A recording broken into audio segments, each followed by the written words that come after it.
Guys இந்த வீடியோவில் Bajaj Pulsar 220F இந்த பைக்கை கண்டி நீங்கள் வந்து மாடிஃபை பண்ணுற மாதிரி இருந்தீங்கன்னா அப்போ இந்த வீடியோ உங்களுக்காக தான். வீடியோக்குள்ளே போகிறதுக்கு முன்னாடி இந்த வீடியோக்கு ஒரு லைக் பண்ணி நம்ம சேனலை மறக்காமல் சப்ஸ்கிரைப் பண்ணிக்கோங்க. நம்பர் 5ல் பார்த்தீங்கன்னா sky blue and black.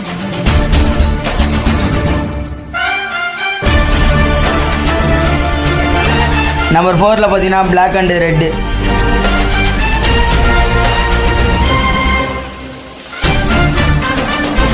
Number 3ல் பார்த்தீங்கன்னா லைட் கிரீன் அண்டு கிரே. இந்த பைக்கை கண்டுபிடிச்சிங்க ஒரு கிரீன் கலர் ஆட்டு கமெண்ட் பண்ணிடுங்க.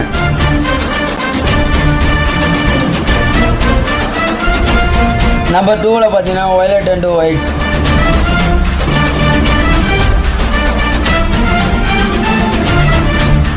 நம்பர் 1ல் எந்த பைக் இருக்குன்னு பார்க்கறதுக்கு முன்னாடி நம்ம யூடியூப் சேனல் ஒன்று யாரும் சப்ஸ்கிரைப் பண்ண வந்தீங்கன்னா இப்போயே சப்ஸ்கிரைப் பண்ணிக்கோங்க. நம்பர் 1ல் பார்த்தீங்கன்னா கிரீன் அண்டு பிளாக்.